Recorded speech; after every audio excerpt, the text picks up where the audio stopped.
Imagine a world mapped by satellites, scanned by drones, every inch catalogued and claimed. Now imagine believing, truly believing, that something magical still waits hidden somewhere out there. That's Dr. Elias Thorne for you, not your average scientist. He's a mythical biologist, hunting creatures that most people only read about in stories. His journey started with a map, not a GPS pin, but an old, crumbling sheet from a monk in Bhutan.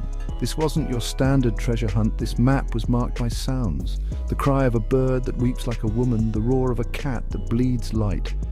And to Elias, these weren't just poetic riddles, they were actual instructions. He pulled together a team. Marisol, an off-grid cartographer with a knack for finding what doesn't want to be found. Thomas, a language genius who could read ancient symbols like you read street signs. And Rafi, the jungle survivalist, tougher than the vines and just as mysterious.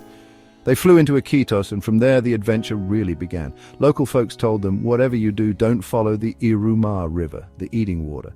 But that's exactly where the map pointed. Days passed. The jungle closed in around them, thick and judgmental. Then on the third night they heard it. A wail, so human it made their skin crawl. Thomas whispered it was Quechua, a mother's grief, echoing through the trees. Creepy? Absolutely. Did they turn back? Not a chance. Then the river turned black. Fish floated dead. Their engines sputtered and died. Something had grabbed the propeller. Rafi dove in and came back shaken. Not vines, he said. Something else. Something watching. The boat was done, so they hacked their way on foot through the green chaos.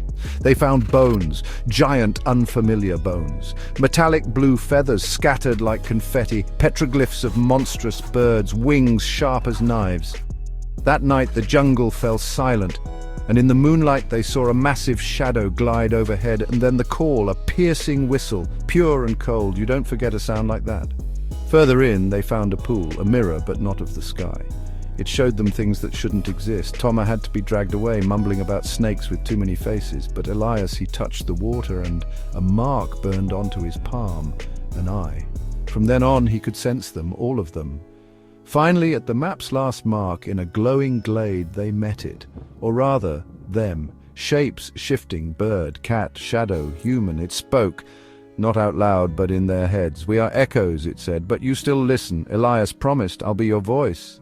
They returned to civilization. Elias never went on talk shows, but he wrote The Hidden Wild, a book of riddles and half-truths. Most called it fiction, but for those who listen closely, the jungle still whispers.